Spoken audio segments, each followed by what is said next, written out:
பாமக நிறுவனர் டாக்டர் ராமதாஸ் வெளியிட்டுள்ள அறிக்கையில், தமிழ்நாட்டில் அரசு கலை மற்றும் அறிவியல் கல்லூரிகளில் பட்டியலினம் மற்றும் பழங்குடியினத்தவருக்கு ஒதுக்கப்பட்ட இடங்கள் காலியாக இருந்தால் அந்த இடங்களை வேறு எந்த சமூக பிரிவினரையும் கொண்டு நிரப்பக்கூடாது என கல்லூரி கல்வி இயக்குநர் கார்மேகம் பிறப்பித்த ஆணை திரும்ப பெறப்பட்டுள்ளது.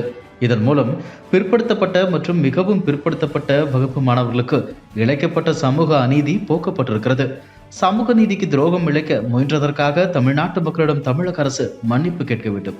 கல்லூரி கல்வி இயக்குநரை அப்பதவியிலிருந்து உடனடியாக நீக்கிவிட்டு சமூக நீதியில் அக்கறை கொண்ட ஒருவரை அந்த பதவியில் அமர்த்த வேண்டும் என்று வலியுறுத்துகிறேன் என குறிப்பிட்டுள்ளார். சென்னை வானகரத்தில் பாஜக செயற்குழு கூட்டம் நடந்தது. இந்த கூட்டத்தில் மத்திய வேளாண் அமைச்சர் சிவராஜ் சிங் சௌஹான், மத்திய இணையமைச்சர் எல் முருகன் ஆகியோர் சிறப்பு அழைப்பாளர்களாக பங்கேற்றனர். இந்த கூட்டத்தில் 3வது முறையாக பிரதமராக பதவியேற்ற பிரதமர் மோடிக்கு வாழ்த்துகள், கள்ளக்குறிச்சி கள்ளச்சாராய சம்பவத்தில் சிபிஐ விசாரணைக்கு உத்தரவிட வேண்டும், தென்னை மற்றும் பனை மரங்களில் இருந்து கல் இறக்க அனுமதிக்க வேண்டும், மேகதாது, முல்லை பெரியாறு அணை, சிலந்தியாறு, பாலாறு குறுக்கே தடுப்பணை கட்டுவதை தடுக்க தவறிய திமுகவிற்கு கண்டனம் தெரிவிப்பதுடன் அதனை தடுக்க நடவடிக்கை எடுக்க வேண்டும், தேர்தல் அறிக்கையில் கூறியவாறு அனைத்து அரசு ஊழியர்களின் கோரிக்கையை நிறைவேற்ற வேண்டும், தமிழக சட்டம் ஒழுங்கை பராமரிக்கும் சக்தியை இழந்துவிட்ட திமுக அரசுக்கு கண்டனம், பார்லிமெண்டில் தமிழர்களின் கலாச்சார அடையாளமான செங்கோலை அவமதித்ததற்கும் மாநில கல்விக் கொள்கை குறித்த முன்னாள் நீதிபதி சந்துரு அறிக்கைக்கு கண்டனம் ஆகிய 7 தீர்மானங்கள் நிறைவேற்றப்பட்டன.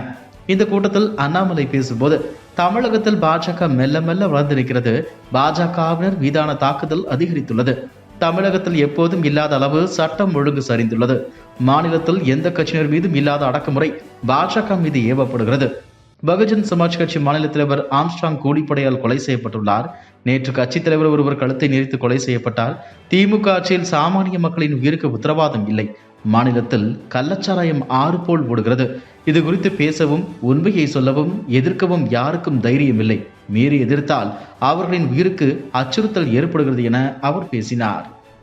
கள்ளக்குறிச்சியில் கள்ளச்சாராயம் குடித்து 60க்கும் மேற்பட்டோர் உயிரிழந்த நிலையில் பாதிக்கப்பட்டவர்களை அப்போது சந்தித்த நடிகரும் மக்கள் நீதி மய்யம் கட்சித் தலைவருமான கமல்ஹாசன், மது குடிக்க வேண்டாம் என்று சொல்வதை விட அளவோடு மது குடிக்க அறிவுரை வழங்க வேண்டும் என கூறியிருந்தார்.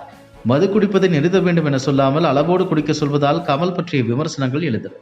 இந்த நிலையில் அவர் நடித்த இந்தியன் 2 படத்தின் ப்ரமோஷன் நிகழ்ச்சியில் பங்கேற்ற அவரிடம் கள்ளச்சாராயம் பற்றி செய்தியாளர்கள் கேள்வி எழுப்பினர். இதற்கு கமல் அளித்த பதில், கள்ளச்சாராயத்தை பற்றி பல இடத்தில் கூறியுள்ளேன், கள்ளச்சாராயம் வருவதற்கான காரணமே மதுவிலக்குதான், இது உடலுக்கு கெடுதல் என அனைவருமே மனதில் முடிவு செய்ய வேண்டும், விஷம் இதுதான், இதனை உண்ணக்கூடாது என்னும் உணர்வு பொது வெளியில் வர வேண்டும், அப்போதுதான் இது போகும், மதுவிலக்கு பண்ணி வைத்தால் கள்ளச்சாராயம் அதிகமாகும், அதனால் கள்ளச்சந்தைகள் பெருகும், கள்வர்கள் பெருகுவார்கள் என அவர் கூறினார். சென்னையில் நேற்று இரவு வீட்டருகே நண்பருடன் பேசிக் கொண்டிருந்த பகுஜன் சமாஜ் கட்சியின் மாநில தலைவர் ஆம்ஸ்ட்ராங் 6 பேர் கொண்ட கும்பலால் கொடூரமாக வெட்டிக் கொல்லப்பட்டார். அவரது உடல் ராஜீவ்காந்தி மருத்துவமனையில் பிரேத பரிசோதனை செய்யப்பட்டது. மருத்துவமனை முன்பு ஆம்ஸ்ட்ராங் ஆதரவாளர்கள் போராட்டத்தில் ஈடுபட்டனர்.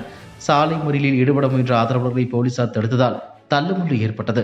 ஆம்ஸ்ட்ராங்கின் உடலுக்கு இறுதி அஞ்சலி செலுத்த பொதுவான இடம் கோரி ஆதரவாளர்கள் போலீசாருடன் வாக்குவாதம் நடத்தினர். போலீஸ் அமைத்திருந்த தடுப்புகளை உடைத்துவிட்டு ஆம்ஸ்ட்ராங் ஆதரவாளர்கள் சாலை மறியலில் ஈடுபட்டனர். பூந்தமல்லி நெடுஞ்சாலையில் மறியலுக்கு முயன்றவர்களை போலீசார் தடுத்து நிறுத்தினர். காங்கிரஸ் எம்பியும் லோக்சபா எதிர்க்கட்சித் தலைவருமான ராகுல் காந்தி இந்த சம்பவத்திற்கு கடும் கண்டனம் தெரிவித்துள்ளார்.